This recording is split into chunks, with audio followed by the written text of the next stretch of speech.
کسی کروٹ چین نہیں ہے، نہ رات کو نیند ہے نہ دن میں چین ہے. یہ تہجد ایسی نہیں تھی حضور کی جیسے ہماری ہے.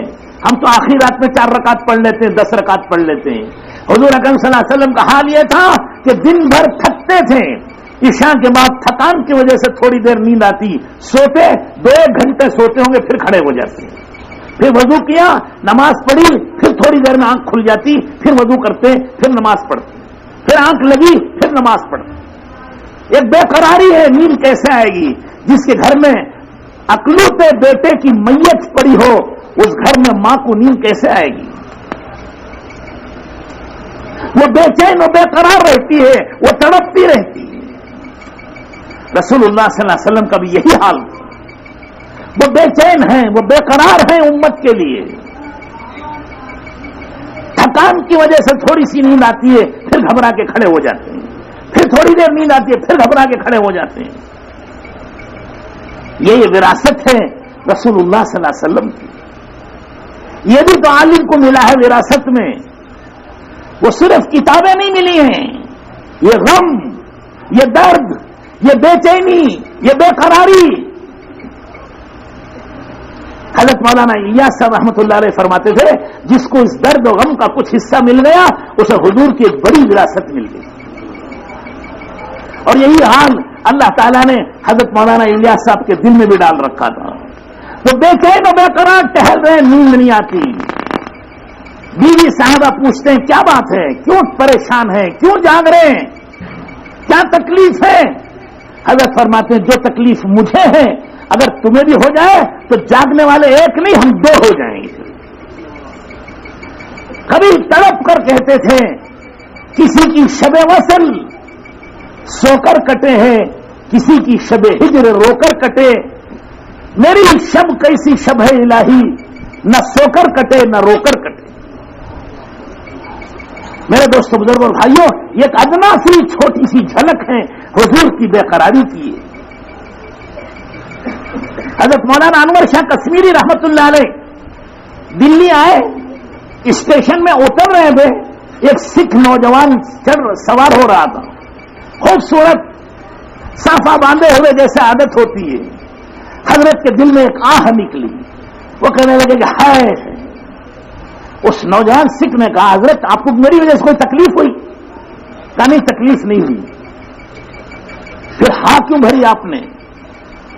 تو حضرت نے موقع پا کے کہا کہ تم جیسا خوبصورت جوان جہنم میں جائے گا اس کی وجہ سے مجھے دکھ ہوا ہے. کہنے لگے جہنم کیا چیز ہے؟ آپ نے دعوت دی، ٹرین کھڑی ہے ابھی اسٹیشن پر، 20 منٹ کا وقفہ ہے اور اس کو ایمان قبول کروا دیا. دل میں درد ہوتا ہے، دل کی آواز نکلتی ہے تو دل میں پہنچتی ہے. قادیان میں جلسہ ہوتا تھا سالانہ، تو اس میں تشریف لے گئے حضرت مولانا انور شاہ کشمیری رحمت اللہ علیہ. تو تہجد کی نماز کے بعد حضرت مفتی شفیع صاحب مفتی اعظم کراچی وہ چائے پلانے جاتے تھے، شاگرد بھی تھے خادم بھی تھے. چائے لے گئے حضرت کے پاس چائے پلانے کے لیے. تو حضرت سر پکڑے ہوئے بیٹھے جیسے کوئی غم زدہ ہوتا ہے. تو مفتی صاحب نے پوچھا کہ حضرت کیا تکلیف ہے؟ کوئی تکلیف سر میں درد کہنے کچھ نہیں ہے. حضرت پھر بھی کہنے لگا میں یہ سوچ رہا ہوں کہ ہم نے زندگی بھر اس کی کوشش کی ہے کہ امام شافعی افضل ہیں یا امام ابو حنیفہ افضل ہیں. ہم نے افضلیت پر بحث کی، زندگی اس پر خرچ کر دی. کاش ہم حضور کے کام کو اپنا کام بناتے اور ایک ایک کے دروازے کی کنڈی کھٹکھٹاتے، اس سے کہتے کہ پڑھ کلمہ اور نماز تیری نجات ہو جائے گی. کام تو یہ تھا کرنے کا، اور یہ ہم نے کی کہ افضل کون ہے مفضول کون ہے یہ تو قیامت کے دن میں اللہ فیصلہ نہیں کریں گے. اللہ کو سب سے کام لینا تھا، سب سے لے لیا. اب کون افضل اور کون مفضول یہ کچھ فیصلہ نہیں ہونے والا ہے. تو میں نے عرض کیا کہ میرے دوستوں بزرگوں اور بھائیوں، یہ کام ہمارا اپنا ہے اور سارے جہاں کا کام ہمارا ہے. ہم حضور کے امتی ہیں اور حضور کے وارث ہیں، تو حضور کی وراثت میں یہ ساری محنت کا میدان، سارا عالم ہمیں ملا ہوا ہے. ہم آندھرا کے نہیں، ہم حیدرآباد کے نہیں، ہم بنگلور کے نہیں، ہم دلی کے نہیں، ہم ہندوستان کے نہیں، ہم تو سارے عالم کے ہیں. حضرت مولانا رشید احمد صاحب گنگوہی رحمت اللہ علیہ انہوں نے فرمایا تمہیں بتاؤ قطب بننے کا راستہ کیا ہے؟ قطب ولایت کا ایک اعلیٰ مقام ہے. قطب و قطب الاقطاب و غوث و غوث العظم یہ تمام درجات ہیں تصوف و معرفت. اور حضرت خود ماشاءاللہ بڑے شیخ کامل ہیں, محدث و مفسر بھی ہے اور شیخ وقت. اور فرمایا میں بتاؤں تمہیں قطب بننے کا راستہ کیا ہے؟ تو لوگوں نے عرض کیا کہ بتائیے. تو فرمایا کہ امت کی بے دینی کو سوچو اور اس پر آنسو بہاؤ اور دعا مانگو کہ اللہ پاک اس امت کا بیڑا پار کر دے. صرف اس امت کے غم میں سوچنے اور فکر کرنے والے کو خدا قطب بنا دیں گے. بزرگوں اور دوستوں اور بھائیوں, یہ راستہ قطب بننے کا ہے, یہ راستہ ولی بننے کا ہے, یہ راستہ غوث بننے کا ہے, یہ راستہ صحابہ کے ساتھ حشر ہونے کا ہے, یہ راستہ نبیوں کے ساتھ اٹھنے کا ہے. تمام نبی اسی غم میں زندگی گزاری ہے. اسی غم کا کچھ حصہ جس کو ملے میرے دوستوں وہ نبی کا سچا وارث. ہمارا فکر وہ فکر ہوگا جو ہمارے نبی کا فکر ہے. ہماری محنت وہ محنت ہے جو ہمارے نبی کی محنت ہے. ہمارا کام وہ ہے جو ہمارے نبی کا کام ہے. اس کے لیے دوستوں بزرگوں بھائیوں, نبی کا فکر سارے جہاں کا, ہمارا فکر سارے جہاں کا ہوگا, سارے عالم کا ہوگا. کریں گے اتنا ہی جتنا ہمارے بس میں ہے. حضور اکرم صلی اللہ علیہ وسلم آخری سفر جو تبوک کا کیا وہ ملک شام کے قریب تھا, باقی اور نہیں گئے کہیں. لیکن جماعتیں بھیجی یمن میں, شام میں, فلسطین میں, اردن میں, لبنان میں, فارس میں, روم میں. بلکہ حضور کے زمانے میں کچھ صحابہ ہندوستان آ گئے تھے, کیرلا.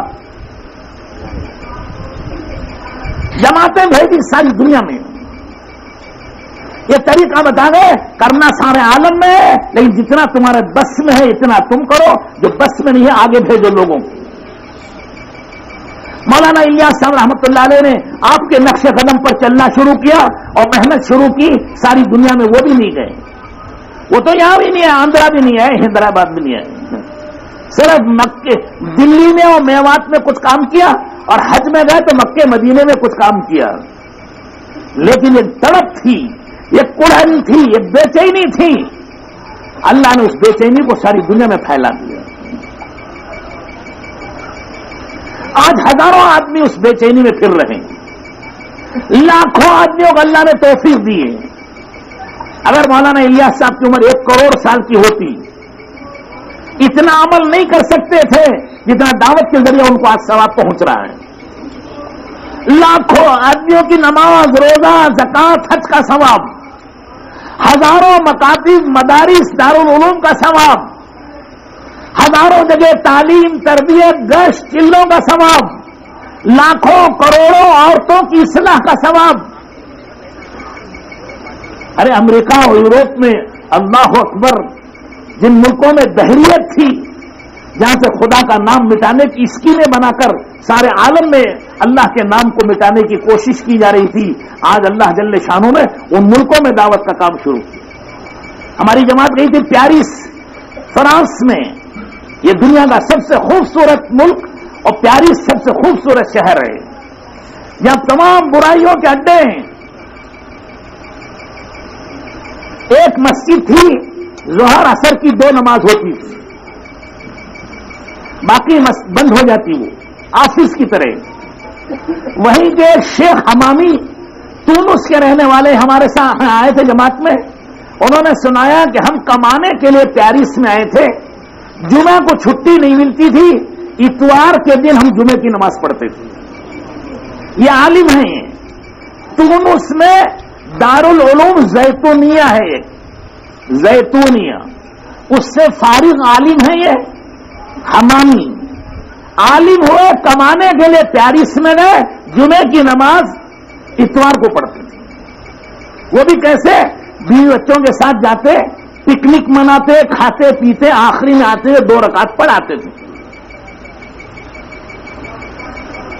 لیکن جب دعوت کی محنت شروع ہوئی اللہ جل شانہ نے حالات بدل دیے. اب ہم 3 سال پہلے گئے وہاں تو ماشاء اللہ 2000 پرانے آدمی جمع تھے جنہوں نے 4 مہینے دیے. 4 مہینے لگائے ہوئے 2000 ساتھی تھے.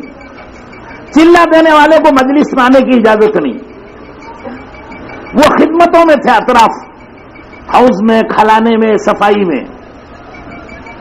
ان 2000 نوجوانوں میں دیکھ کر کے رش آتا تھا اور معلوم ہوتا تھا کہ کسی دارالعلوم کے فارغ شدہ بڑے بڑے مفتی و قاضی ہیں. ان کا جھبا، ان کا صافہ، ان کی سنتیں، اہتمام اور ان کا رونا اور راتوں کو بل بلانا. جب ان سے پوچھا کہ یہ کس مدرسے سے، وہ کہاں کے شیخ ہیں، تو وہاں کے امیر صاحب نے کہا یہ شیخ ویخ کچھ نہیں ہے، یہ وہ نوجوان ہیں جن کی راتیں کلبوں میں گزرتی تھی، شراب خانوں میں گزرتی تھی. یہ اللہ کا فضل ہے، دعوت کی محنت سے ان کی راتیں سجدوں میں گزر رہی ہیں. میرے دوست بزرگ اور بھائیوں، حالات اللہ نے بدل دیے اور بدلتے چلے جا رہے ہیں. اور انشاءاللہ ایک وقت آئے گا کہ روئے زمین پر کوئی کچا پکا مکان باقی نہیں رہے گا جہاں خدا اسلام داخل نہ کر دے. خدا ہماری ان بد نصیب آنکھوں کو وہ دن دکھا دیں. اب تک تو امت کی بدحالی سنتے چلے آ رہے ہیں، خدا امت کی خوشحالی بھی سنا دیں. لیکن اللہ کے رسول کا فرمان ہے یہ ہو کر رہے گا، قیامت اس وقت تک نہیں آئے گی. خدا کہے ہمارے ہاتھوں یہ کام ہو جائے، ہم اس کے لیے تیار ہو جائیں، ہم اس کے لیے محنت کر لیں، دنیا کے چپے چپے میں اور کنارے کنارے میں پڑھ کے اللہ کا نام بلند کرے، اللہ کے نبی کی سنت و شریعت کو زندہ کریں، اللہ کے نبی کی بے چینی اور بے قراری کو لے کے پھرے، تو پھر انشاءاللہ آپ دیکھیں گے، آپ خبریں سنیں گے کہ قوموں کی قومیں، علاقے کے علاقے، ملک کے ملک اللہ کی اطاعت میں آ جائیں گے، اللہ کی غلامی تسلیم کریں گے اور دین و شریعت پر چل کر اپنی آخرت بنائیں گے. اس کے لیے سب سے گزارش ہے، سب نیت کرو انشاءاللہ جب تک جیئیں گے دعوت کا کام کریں گے اور سارے عالم میں پھریں گے انشاءاللہ. ہر ملک کے ماس تو ملک خدائے ماس، جو کچھ اللہ کے ملک ہیں جہاں بھی ہیں وہ سب ہمارا ہی ملک ہے اور ہماری محنت کا میدان ہے.